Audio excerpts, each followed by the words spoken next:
Bismillahirrahmanirrahim. Assalamu alaikum, my dear students. How are you all? I hope you all are fine. So, today we are going to start our first English class. So, students, take out your English course book and open page number 11. Your lesson name is Amin and the Eggs. So, students, before going to start our story, we have to do this exercise on page number 11. Look at the pictures below. What will happen next? के नीचे जो pictures दी हुई हैं आपने इन pictures को देखना है. What will happen next? उन पिक्चर्स से नेक्स्ट क्या होगा? Draw or write your answer in the box beside each picture. अपने आंसर को आप लिख कर भी बता सकते हैं और पिक्चर ड्रॉ करके भी बता सकते हैं. So students, there are two pictures in the box. The first one is the picture of a hen. A hen is laying the eggs. क्या हो रहा है फर्स्ट पिक्चर में? जो hen है वो क्या कर रही है? अंडे दे रही है. What will happen later? अब उन अंडों के बाद क्या होगा? इस पिक्चर के बाद क्या होगा? The eggs will hatch into chicks. तो वो अंडे जो होंगे वो क्या बन जाएंगे? चिक्स बन जाएंगे, चूजे बन जाएंगे. तो आपने इस बॉक्स में अपने आंसर को आप लिख भी सकते हो and you can paste a picture of chicks.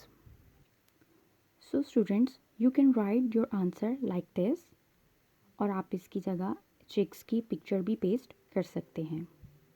Now look at the next picture. There is a man who is sowing the seed in the soil. एक आदमी है जो कि बीज जो है वो मिट्टी में बो रहा है. So जब हम बीज को मिट्टी में बोते हैं तो उसके बाद क्या होता है? What will happen later? The seeds will grow into the plants. जो वो seeds हैं हमारे बीज हैं वो क्या बन जाते हैं? Plants. So students, you can write your answer like this or you can paste picture of a plant on this box.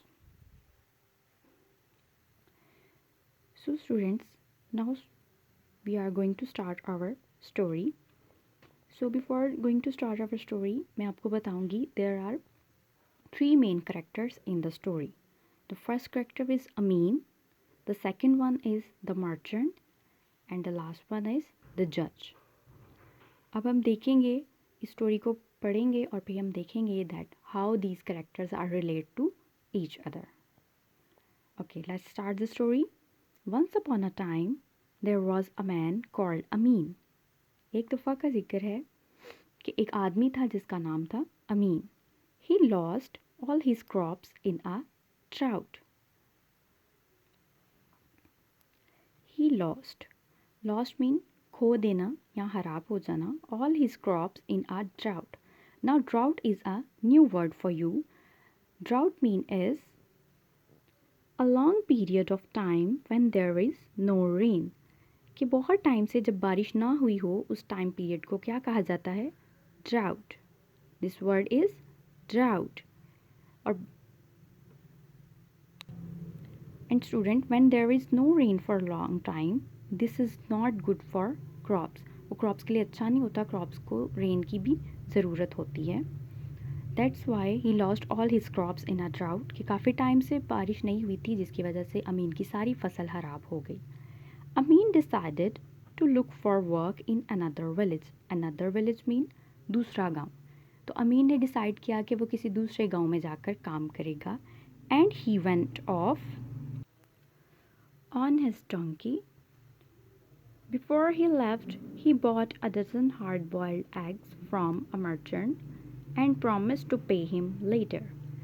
अब दूसरे गांव जाने से पहले अमीन ने क्या किया कि he bought mean खरीदना.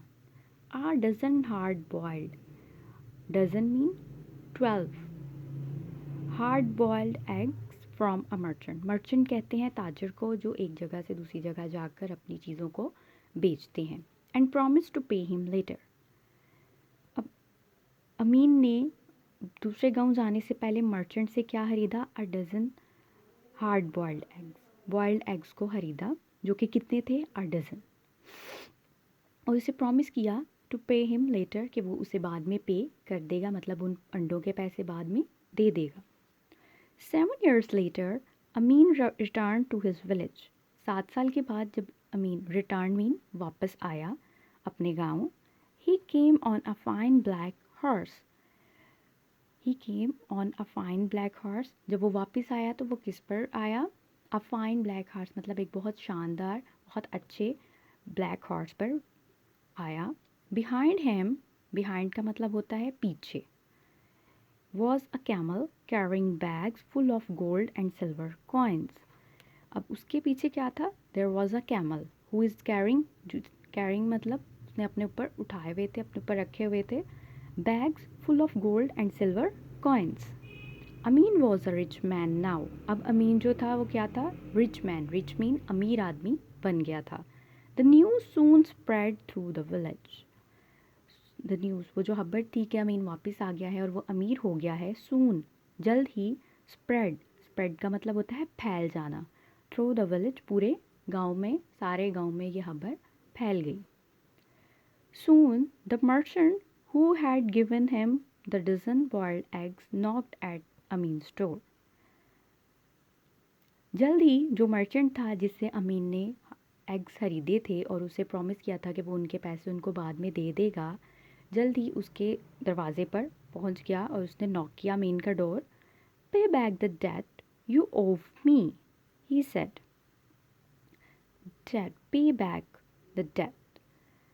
अब debt is a new word for you which mean is money that you have borrowed and have to pay back.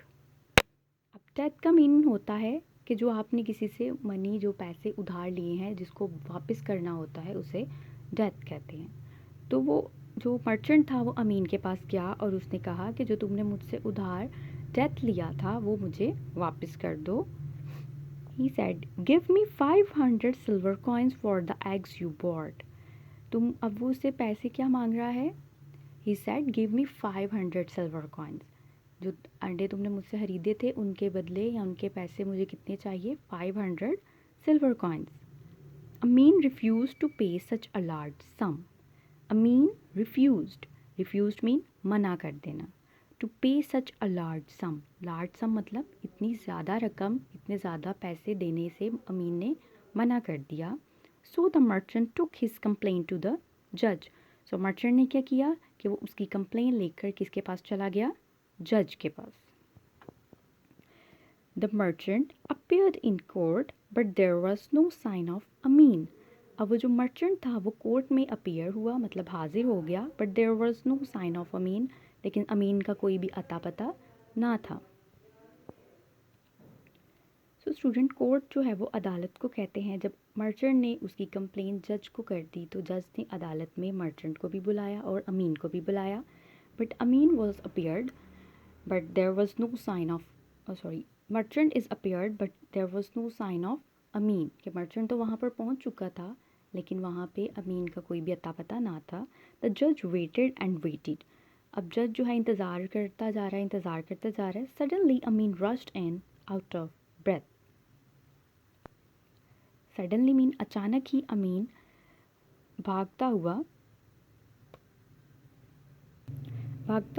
Court में पहुंचा। Out of breath mean is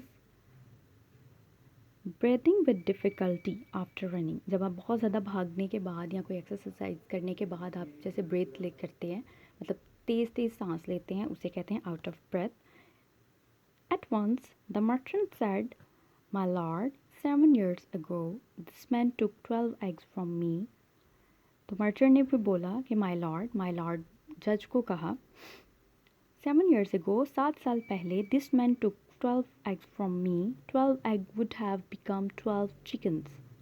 कि इस आदमी ने जो मेरे से 12 eggs 7 साल पहले लिए थे वो अब क्या बन चुके होते?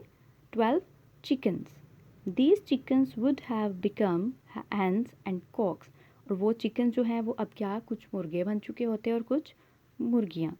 The hens would have laid more eggs। और वो जो मुर्गियाँ हैं वो अब have laid more eggs, और ज़्यादा अंडे देती। The eggs would have hatched into chickens। और वो अंडे भी अब चूज़े बन चुके होते, after 7 years I would have had a large flock of birds. Flock of birds mean परिंदों का एक झुंड। 7 साल बाद मुझे 7 साल के बाद मेरे पास एक लार्ज फ्लॉक ऑफ बर्ड्स मतलब परिंदों का एक बड़ा झुंड होता। Now Amin must pay me 500 silver coins for all the birds I have lost. अब इन 7 सालों में मैंने जितने भी बर्ड्स को खोया है, अमीन को उसके बदले में मुझे 500 सिल्वर कॉइन्स पे करने होंगे। You are right, agreed the judge. He returned with an angry look and said, What do you have you to say? And by the way, why are you late? अब जज ने merchant को बोला, You are right. जज ने उसे agree किया, जज ने उसकी बात को माना कि तुम बिल्कुल ठीक कह रहे हो। Then he returned to अमीन। अमीन को गुस्से से देखते हुए, with an angry look mean गुस्से से देखते हुए अमीन को से पूछा, what do you have you to say, अब तुम अपनी सफाई में या अब तुम हमें क्या कहना चाहोगे। And by the way why are you late, और तुम सबसे पहले मुझे ये बताओ कि तुम लेट क्यों आए हो। Amin said my lord I had a plate of boiled beans in the house. Amin ने कहा, माई लॉर्ड मेरे पास एक बॉयल्ड बीन्स जो फलियाँ होती हैं उनकी एक प्लेट जो है मेरे घर पे है। बिफोर कमिंग हेयर, मैं यहाँ आने से पहले, I planted them in the garden, मैंने उनको गार्डन में प्लांट किया है, उनको अपने बाग में गार्डन में बो दिया है। So that I will have a good crop next year, so अब मेरे पास अगले साल एक बहुत अच्छी फसल होगी। फूल, एक्सक्लेम द जज, how can boiled bean grow into anything. जज ने अमीन को बेवकूफ़ कहते हुए कहा कि कैसे बॉइल्ड बीन्स जो हैं, बॉइल्ड बीन किस तरह से कोई प्लांट बन सकते हैं या कोई क्रॉप बन सकता है। Amin replied, yes indeed my lord, and how can boiled egg hatch into chickens. कि अगर अमीन ने फिर रिप्लाई किया कि येस माई लॉर्ड, कि फिर जो बॉइल्ड एग्स हैं वो चिकन्स में कैसे चेंज हो सकते हैं, कैसे हैच हो सकते हैं। And that's how Amin won his case with his intelligence, कि अमीन ने किस तरह अपनी जहानत से या अपना दिमाग इस्तेमाल करके अपने केस को विन कर लिया। मर्चेंट जो है वो एक ग्रीडी करैक्टर है स्टोरी का, जिसको लालच था कि अब अमीर होकर वापस आ गया तो मैं इससे ज़्यादा कॉइन्स को ले लूँ। That's why he took his complaint to the जज। लेकिन उसने जज को ये बताया ही नहीं कि वो जो एग उसने उसको दिए थे that were the boiled egg.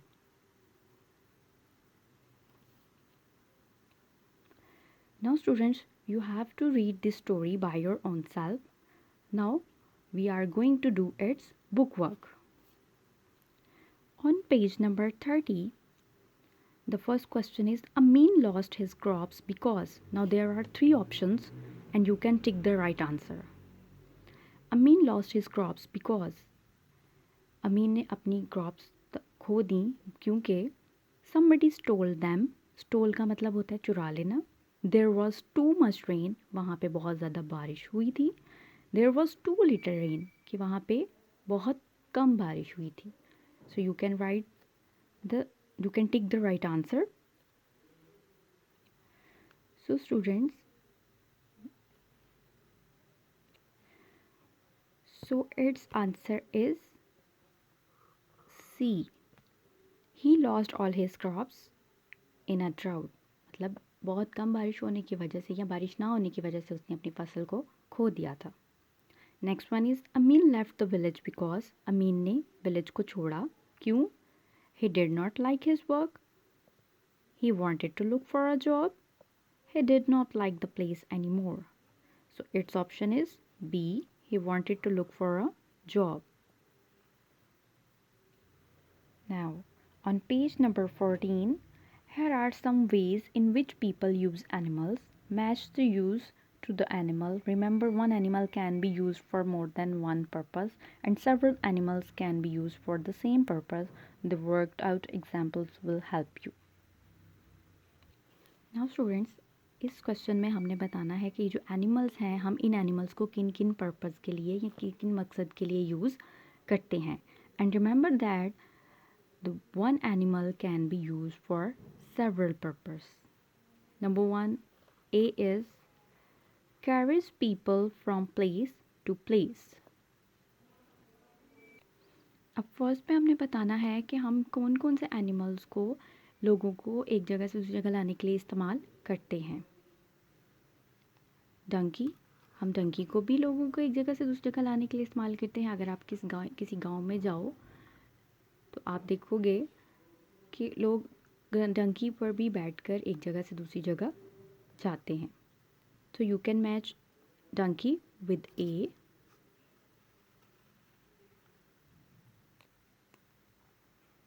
Then horse, horse पे भी हम लोगों को एक जगह से दूसरी जगह लेकर जाते हैं. Next is camel. Camel is also use for this purpose. And elephant, elephant पे भी हम बैठकर एक जगह से दूसरी जगह जाते हैं. So elephant is also use for this purpose. Next one is help to plow the fields. Fields को प्लो करने के लिए हमें किसकी ज़रूरत होती है, मतलब so this one already has been done for you. Its option is bullock. Bullock is used for this purpose. Next one is carries logs of wood.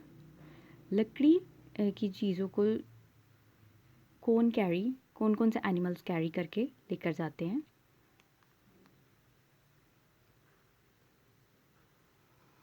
Donkey and bullock is its option. Next one is carries small loads. Small loads मतलब थोड़ा सामान, कम सामान कौन सा animal उठा के लेके जा सकता है. Its option is donkey. Next one is runs races. Races में कौन रन करता है वो हम सबको पता है. Its option is horse. Next one is pulls carts. Carts वो जो हमारी पीछे एनिमल्स के पीछे जो कार्ट्स होती हैं वो कौन एनिमल उसको पुल करता है. Its option is camel, bullock, horse and donkey. 2 options आपके लिए ऑलरेडी उन्होंने उसके साथ मैच किए हैं. हमने और किसको मैच करना है, donkey and horse. Next one is carries bundle of clothes for washing.